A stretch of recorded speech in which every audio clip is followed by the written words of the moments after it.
I never imagined that my own son would steal my $2.8 million villa and hand it over to strangers while telling them I was a demented old fool who didn't even remember my own name.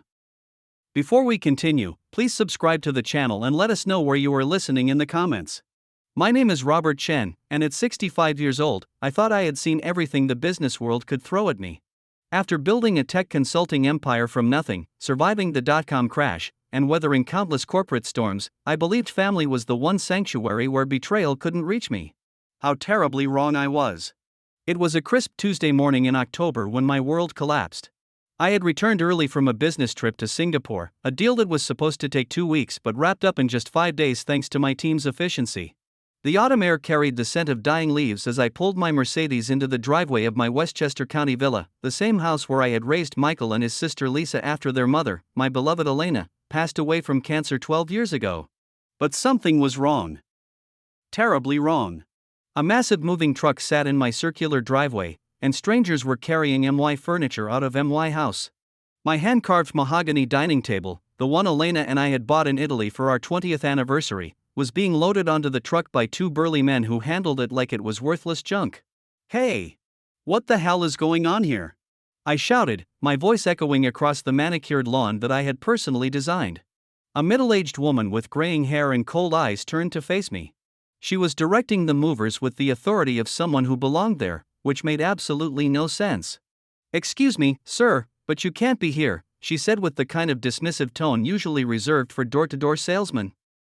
"This is private property now. The family who lived here moved out." "The family who lived here?"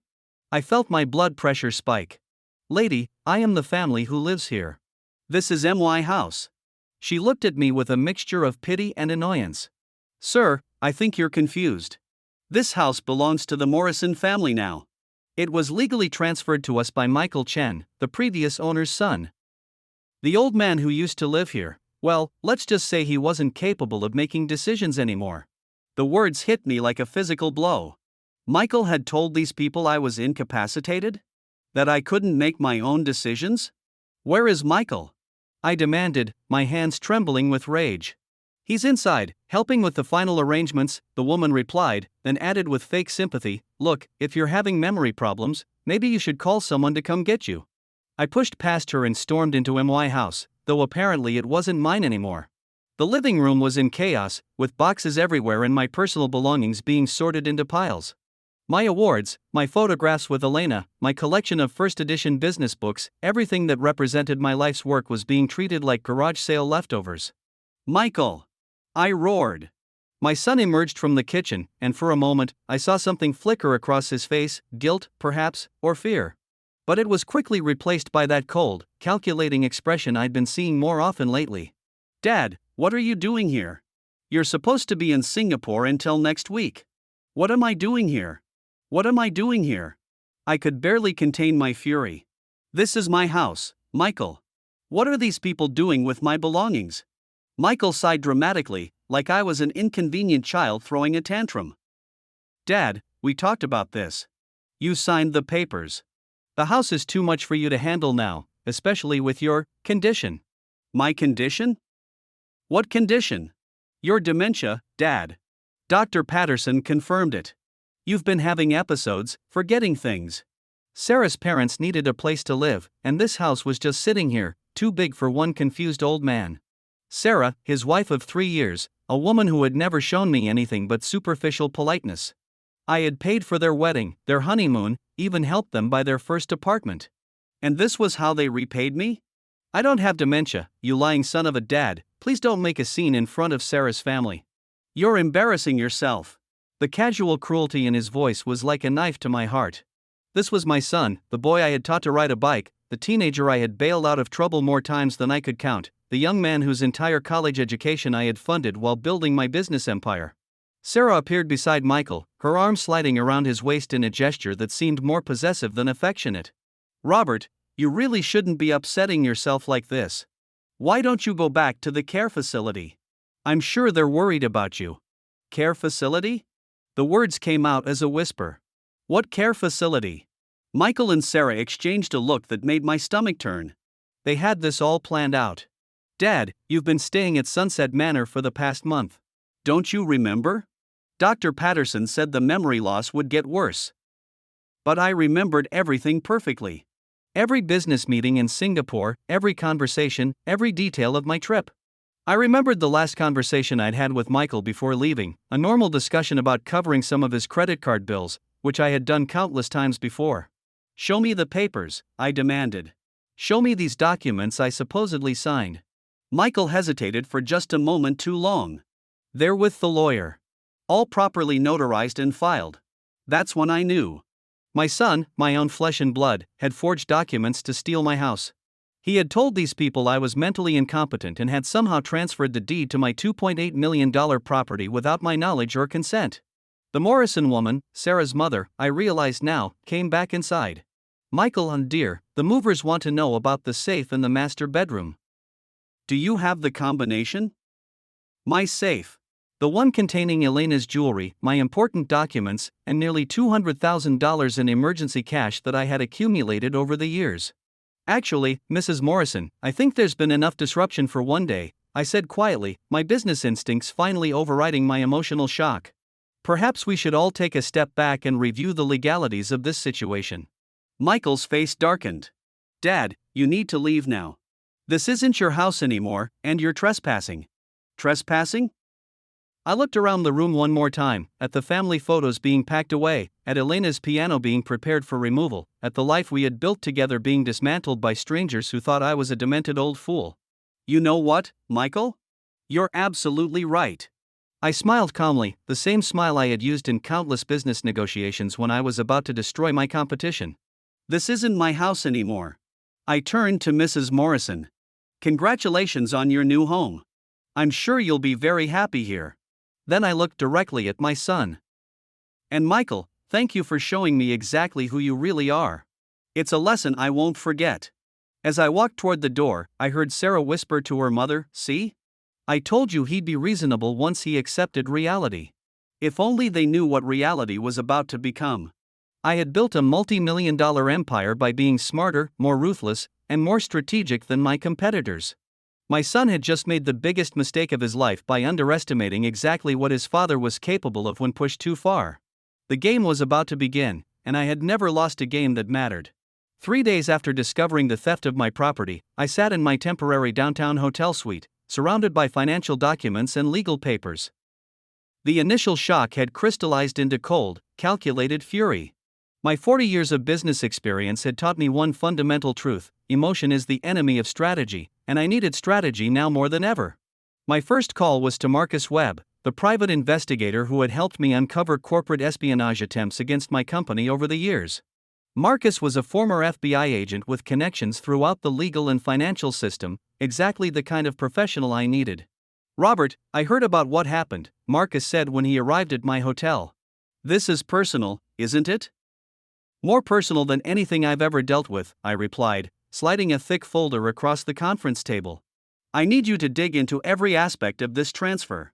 Bank records, medical documents, legal filings, everything." Within 48 hours, Marcus had uncovered the first pieces of the puzzle. The initial findings were even worse than I had imagined. "Your son has been systematically draining your accounts for the past 6 months, Marcus reported, pointing to highlighted entries in a banking statement. Small amounts at first, $5,000 here, $12,000 there. But it escalated significantly in the past 2 months. I studied the numbers with growing disbelief. That's $127,000 total. How did he access these accounts? Power of attorney documents, filed 3 months ago. Apparently, you granted him emergency financial access due to increasing cognitive decline." My hands clenched into fists. I never signed any power of attorney. I've never been more mentally sharp in my life. That's what I figured. But look at this medical report from Dr. James Patterson. Marcus handed me another document. It states that you've been exhibiting signs of early-stage Alzheimer's disease. Dated 2 months before the power of attorney was filed. I recognized Dr. Patterson's name. Michael had recommended him after I mentioned having occasional headaches from work stress. I had visited him exactly once, for a routine consultation that lasted 20 minutes. This report claims I underwent extensive neurological testing over a period of weeks. I was never there for more than one visit. We need to talk to Dr. Patterson, Marcus said grimly. But first, let me show you the real estate transfer documents. The property deed transfer was a masterpiece of legal manipulation. According to the paperwork, I had voluntarily gifted the villa to Sarah Morrison Chen, my daughter-in-law, who had then immediately transferred it to her parents as a family arrangement to ensure proper care of the property. But the most damning evidence was yet to come. Marcus had obtained security footage from the law office where the documents were supposedly signed. The timestamp showed the signing occurring on a Tuesday afternoon 3 weeks ago, the exact same day I was in a recorded video conference with clients in Tokyo, documented by my assistant's calendar and meeting recordings. He forged your signature, Marcus concluded. And he had inside help. My corporate attorney, Jennifer Walsh, arrived that evening with more disturbing news. She had been investigating the legal aspects of the case and discovered a broader conspiracy. Robert, the notary who witnessed your supposed signature on these documents, received a $3,000 payment from Michael 2 days before the signing. I have the bank transfer records. What about Dr. Patterson? That's where it gets interesting. Dr. Patterson received a $15,000 consulting fee from Michael, listed as specialized medical evaluation services. The payment was made 1 week before he filed the dementia diagnosis. Jennifer spread additional documents across the table. But here's the most important part: Michael has been taking out loans against your property value for months. He owes $340,000 to various creditors, and he was facing bankruptcy proceedings. The complete picture was becoming clear. My son hadn't just stolen my house out of greed, he had been in desperate financial trouble and saw my assets as his escape route. The fake dementia diagnosis gave him legal cover to access my accounts and property. What are our options legally? I asked Jennifer. Document forgery, elder fraud, identity theft, conspiracy to commit fraud. We have enough evidence to put Michael in prison for years. The question is, how far do you want to take this? I thought about Elena, about the values she had tried to instill in our children. She would have been heartbroken to see what Michael had become. But she also would have expected me to protect myself and hold people accountable for their actions. I want everything back, plus damages. And I want everyone involved to face consequences. Over the next week, Marcus and Jennifer worked with a forensic accountant to trace every fraudulent transaction. The scope of Michael's deception was staggering. He had been planning this for nearly a year, gradually laying the groundwork for his ultimate theft. The investigation revealed that Sarah's family had been struggling financially as well. Her father had lost his construction business due to unpaid taxes, and they were facing foreclosure on their own home. Michael had promised them my villa as a solution to their problems, painting me as a wealthy but confused old man who would never miss it. But the most shocking discovery came when Marcus interviewed neighbors and local business owners. Michael had been telling people for months that I was losing my mind and that he was reluctantly taking over my affairs to protect me from myself. He's been destroying your reputation systematically, Marcus reported. Setting up the narrative that you're incompetent so no one would question his actions. I realized this wasn't just theft, it was character assassination designed to isolate me and make his crimes seem like family responsibility. The final piece of evidence came from an unexpected source. My housekeeper, Maria, who had worked for me for 15 years, contacted Marcus with information she had been afraid to share. She overheard Michael and Sarah planning this months ago, Marcus told me. She has dates, specific conversations, even recorded some of their discussions on her phone because she was worried about what they might do to you. Maria's recordings were devastating. In one conversation, Michael clearly stated, "The old man won't live forever, and when he's gone, we'll get everything anyway. This way, we just get it while we can still enjoy it." In another recording, Sarah could be heard saying, "My parents deserve that house more than some senile old Chinese man who doesn't even appreciate what he has." The racial undertone in her comment added another dimension to their betrayal. They hadn't just stolen from me, they had dehumanized me in the process. As I reviewed all the evidence, I realized I had everything needed to destroy their plans completely. But I wanted more than just legal victory, I wanted them to understand the full weight of their actions. The trap was set. Now it was time to spring it. After assembling irrefutable evidence and lining up my team of experts, I was ready to strike back with the precision of a seasoned general leading a well-planned campaign. Every move I made from that moment was calculated to dismantle the fortress my son and his allies thought was impenetrable. The first step was to freeze every bank account under Michael's control. Jennifer, my trusted attorney, swiftly obtained court orders to have his assets seized pending the investigation. Overnight, access he once wielded with reckless abandon vanished. The $340,000 he owed to creditors was now a glaring liability, tangled in legal red tape. Simultaneously, I authorized Marcus to share our findings with the local authorities. Fraud, forgery, elder abuse, these crimes weren't just personal betrayals, they were punishable offenses that carried serious consequences. The police opened formal inquiries. At the same time, I began reaching out to those few family members who still saw truth amid the deception. Lisa, my daughter, showed unwavering loyalty. Her quiet resolve became one of my greatest strengths. She provided insights into Michael's recent secretive behaviors and corroborated some of the financial irregularities Marcus had uncovered. The pressure mounted visibly. Michael and Sarah's social circle began to shrink as key acquaintances distanced themselves, wary of association with scandal. Financial institutions flagged Michael as a high risk. His credit cards were canceled, and lenders refused any further loans. The atmosphere within the Morrison household shifted palpably. The confident hostility I'd seen earlier gave way to anxiety and paranoia.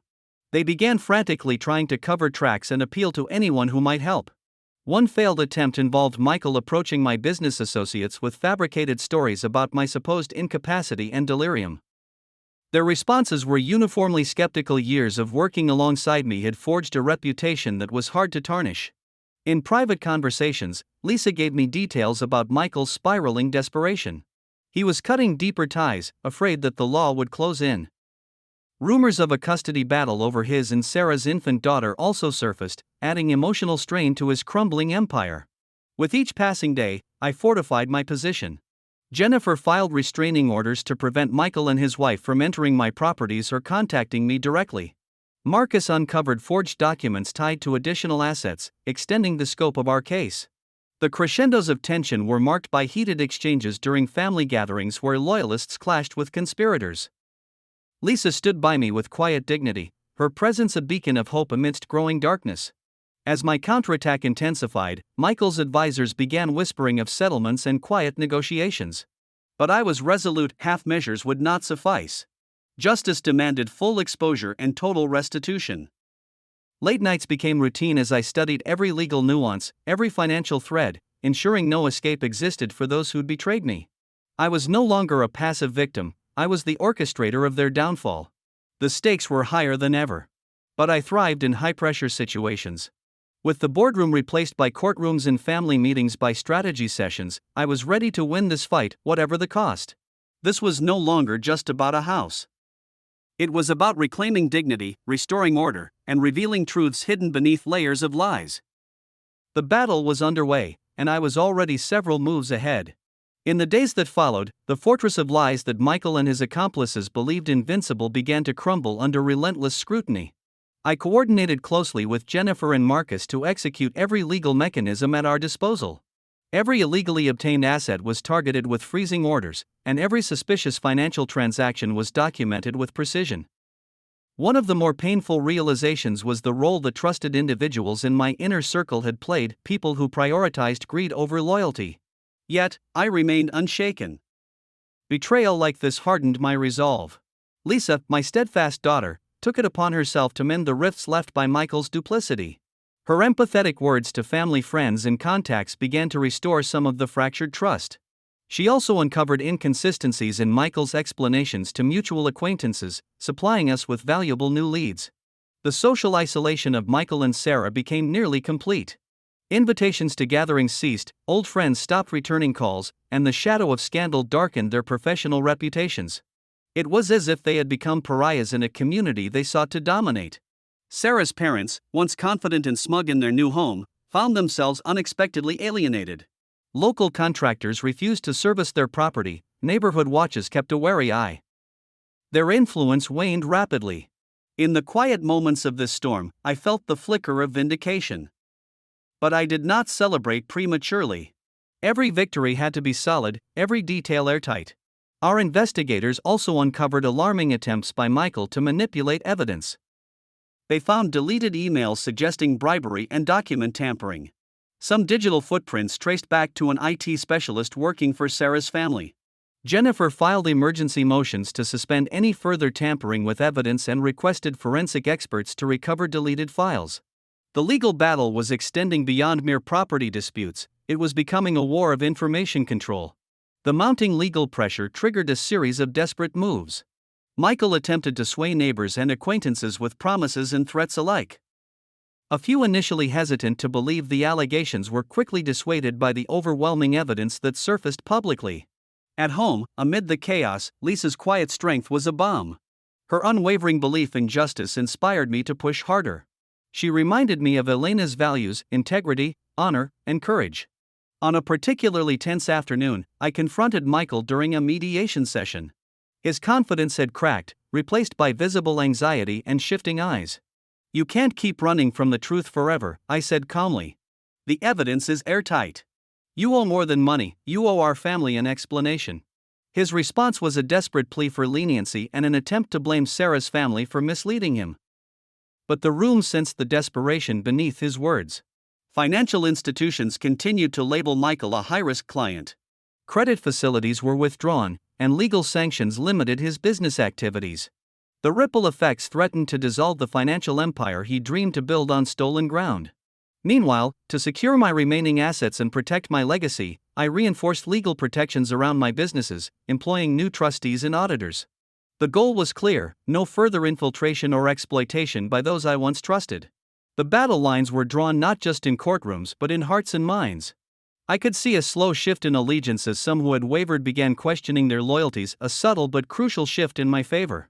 Despite the darkness of betrayal, this counteroffensive marked a turning point.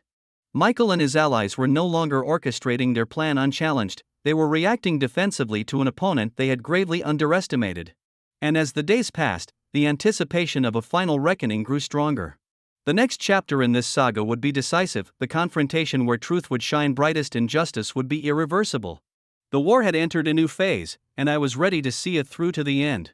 The stakes had never been higher, and failure was not an option. The climax arrived on a gray November morning when Michael, cornered and desperate, orchestrated what he believed would be his salvation. He called Lisa, begging her to arrange an emergency family meeting at the downtown Marriott conference room. His voice carried the trembling desperation of a drowning man grasping for driftwood. "Please, Lisa," he pleaded over the phone, his words audible through the speaker as I sat across from my daughter in her apartment. "Dad's lawyers are destroying everything. We need to work this out as a family before it's too late."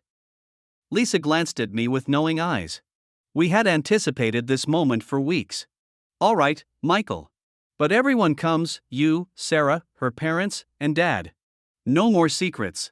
The meeting was scheduled for 2 p.m. By noon, I had positioned my legal team strategically. Jennifer sat in an adjoining conference room with court officers on standby, while Marcus monitored from the hotel lobby with backup documentation. Every precaution was in place for what I knew would be Michael's final gambit. When I entered the conference room, the scene was pathetically theatrical. Michael wore his most expensive suit, trying to project authority he no longer possessed. Sarah clutched his arm possessively, her face pale with worry. The Morrisons, Sarah's parents, sat rigid in their chairs, their earlier arrogance replaced by barely concealed terror. "Dad, thank God you came," Michael began, his voice artificially warm. "We need to discuss this misunderstanding before lawyers make everything worse." I took my seat calmly, placing a leather briefcase on the polished oak table. "Misunderstanding? Is that what we're calling forgery and elder fraud now?" Sarah's mother, Mrs. Morrison, leaned forward aggressively. "Now see here, Mr. Chen. We've been nothing but kind to you, and we won't be intimidated by intimidated?" I interrupted, my voice cutting through her bluster like a blade. "Mrs. Morrison, you're living in a house that was stolen from me through fraudulent documents. The only thing you should be is preparing for criminal charges." Michael's composure cracked slightly. Beads of sweat formed on his forehead despite the air conditioning. "Dad, you're being unreasonable. I was protecting your assets from your declining mental state. That was my cue." I opened the briefcase and withdrew a stack of documents, spreading them across the table like a royal flush in poker. "Declining mental state? Let's examine that claim, shall we?" The first document was Dr. Patterson's medical report claiming extensive neurological testing. Beside it, I placed timestamped security footage showing me in business meetings during the supposed testing dates. This report claims I underwent cognitive evaluations on October 3rd, 10th, and 17th. Yet here's footage of me leading board meetings in my office on those exact dates, at the exact times Dr. Patterson claims I was in his clinic. Sarah gasped, her hand flying to her mouth. She was beginning to understand the depth of their exposure. Furthermore, I continued, producing bank statements, here are the financial records showing Dr. Patterson received $15,000 from Michael 1 week before filing this fraudulent diagnosis. The FBI considers this textbook medical fraud. Michael's face drained of color. The FBI? Oh yes, Michael. This isn't just family drama anymore. Document forgery, identity theft, elder abuse, medical fraud, conspiracy, these are federal crimes. I placed another document on the table. This is the property deed transfer supposedly signed by me on Tuesday, October 22nd at 3:47 p.m. Unfortunately for you, I was in a recorded video conference with clients in Tokyo from 3 to 5 p.m. that day. My assistant has the recordings, and so do the clients. The room fell silent except for the hum of the air conditioning. Mr. Morrison, who had been silent until now, suddenly stood up. We didn't know. Michael told us you had given him power of attorney. We thought everything was legitimate. Sit down, Harold, I said firmly. Your ignorance doesn't absolve you of living in a stolen house for 2 months. Sarah began crying softly, the reality of their situation finally penetrating her denial. Michael, you said your father signed everything. You showed us the documents. I. Michael stammered, trapped between his lies and the truth. Let me help you finish that sentence, I said, producing another folder. These are the forensic handwriting analyses comparing my real signature to the forgeries on your documents. The expert who prepared this report has testified in over 200 federal fraud cases. The handwriting comparison was damning. The forged signatures were clearly different from my authentic ones, and the expert's report detailed specific characteristics that proved deliberate deception. But wait, there's more, I continued, savoring each word. Maria, my housekeeper, recorded several of your planning conversations. I activated a small digital recorder, and Michael's own voice filled the room. The old man won't live forever, and when he's gone, we'll get everything anyway. This way, we just get it while we can still enjoy it. Sarah's sobs grew louder as her own voice followed. My parents deserve that house more than some senile old Chinese man who doesn't even appreciate what he has. The racial slur hung in the air like poison. Lisa, who had remained silent until now, looked at Sarah with undisguised disgust. How dare you, she whispered. Michael was sweating profusely now, his expensive suit darkening under the arms. Dad, please. We can work this out. I'll pay everything back. I'll transfer the house back. Just don't press charges. Press charges? I laughed coldly. Michael, I don't need to press charges. The district attorney's office is already building their case. The FBI Financial Crimes Unit is already investigating. This train left the station the moment you forged my signature. Mrs. Morrison stood up abruptly, her chair clattering backward. Harold, we need to leave. Now. We need to call a lawyer. Too late for that, I said, checking my watch. Jennifer, you can come in now. The conference room door opened, and my attorney entered, followed by 2 federal agents and a local police detective. The trap was sprung. Michael Chen, you're under arrest for wire fraud, forgery, and elder abuse, announced Agent Rodriguez, producing handcuffs. You have the right to remain silent. As the Miranda rights were read, Michael looked at me with a mixture of hatred and disbelief. You're destroying your own son. No, Michael, I replied sadly. You destroyed yourself the moment you chose greed over family. Sarah collapsed into her chair, sobbing uncontrollably as the reality hit her. Her parents would face charges for receiving stolen property, even if they claimed ignorance. Dr. Patterson had already been arrested that morning based on our evidence. The carefully constructed house of lies had fallen completely. Within hours, court orders would restore my property, my assets would be unfrozen, and my reputation would be cleared. The fraudulent medical diagnosis would be expunged from all records. As Michael was led away in handcuffs, he turned one last time. Dad, Elena would be ashamed of what you've become. Those words cut deep, but I stood firm. Elena taught us that actions have consequences, Michael. She would be ashamed of what you became, a thief who stole from his own father. The conference room emptied except for Lisa and me. She reached across the table and squeezed my hand. I'm proud of you, Dad. You did what had to be done. Looking out the hotel window at the city below, I felt a mixture of vindication and profound sadness. Justice had been served, but at the cost of losing my son forever. The battle was won, but the war had claimed casualties I never wanted to sacrifice. The final chapter of this nightmare was yet to be written, but the outcome was no longer in doubt. Truth had prevailed, and those who had betrayed trust would face the full consequences of their choices. The confrontation was over. Now came the resolution. 6 months after the confrontation that shattered my family, I stood on the balcony of my new downtown penthouse apartment, watching the sunrise paint the city skyline in shades of gold and amber. The view was spectacular, but more importantly, it represented a new chapter, one built on truth rather than stolen foundations. The villa in Westchester had been sold within weeks of regaining legal ownership. I couldn't bear to live there again, not after what had transpired within those walls. The $2.8 million from the sale, combined with the recovered assets and court-ordered restitution, had given me the capital to completely reinvent my life. The Elena Chen Foundation for Elder Protection was now my primary focus. Named after my beloved wife, the nonprofit organization provided legal assistance to elderly victims of family fraud and financial abuse.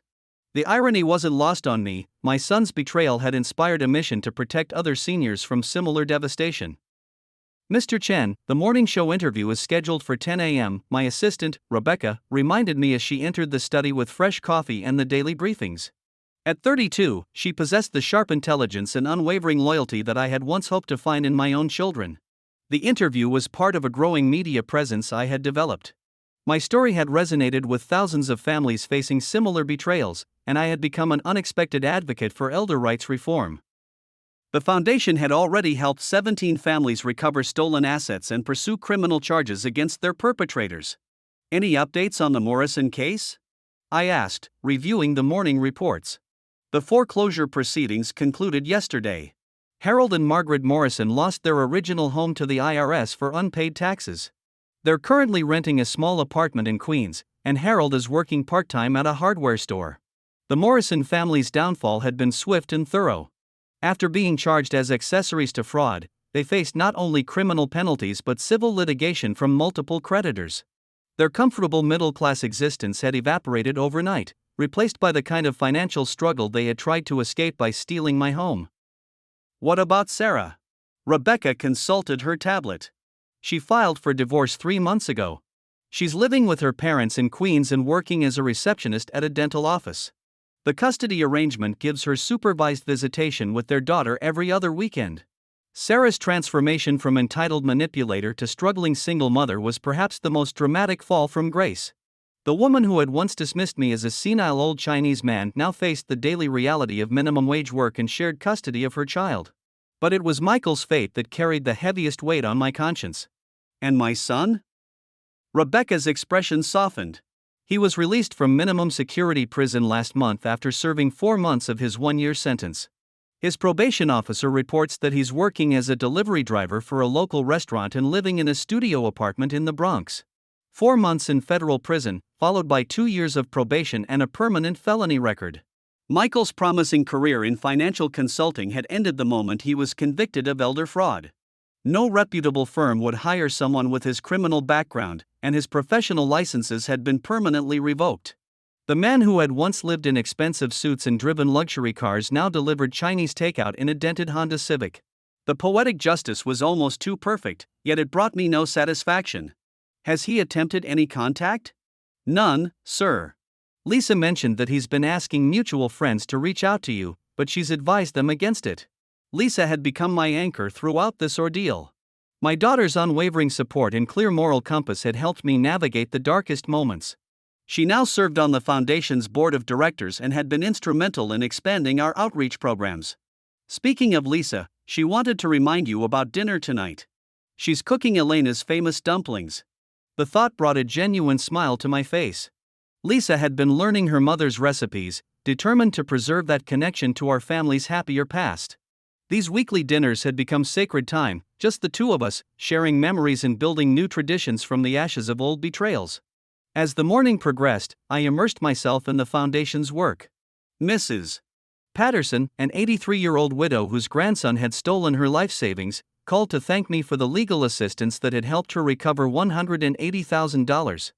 Mr. Rodriguez, whose daughter-in-law had forged checks from his account, sent updates about the criminal trial that was finally proceeding. Each success story validated the painful journey that had led me here. My personal tragedy had become a catalyst for protecting others, transforming private pain into public purpose. Dr. James Patterson, the physician who had accepted bribes to create false medical records, had lost his medical license and served 8 months in federal prison. His practice had collapsed, his reputation destroyed beyond repair. The medical community had rallied around stronger ethical guidelines, partly in response to his case.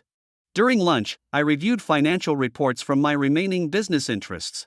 The tech consulting firm continued to thrive under new management, generating steady returns that funded both my comfortable lifestyle and the Foundation's operations.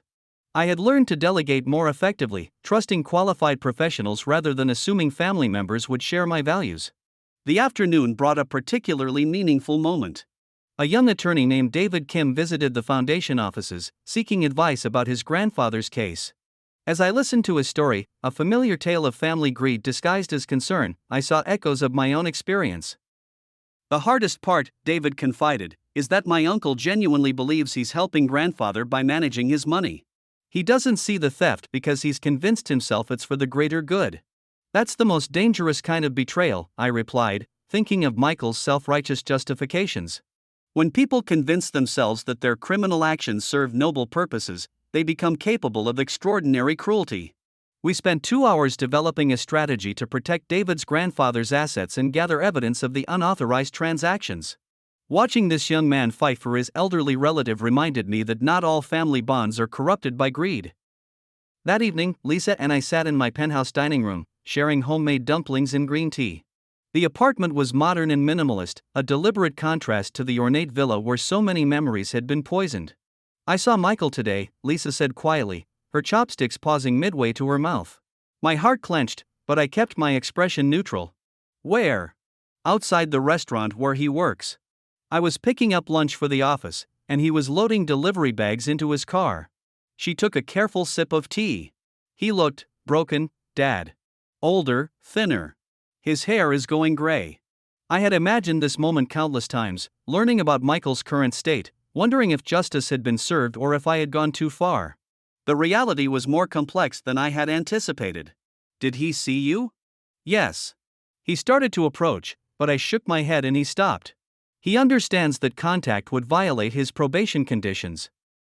Lisa set down her cup. "But Dad, his eyes, he looked like he wanted to say something. Maybe apologize." The weight of fatherhood pressed down on me. Despite everything Michael had done, he was still my son. Elena's son.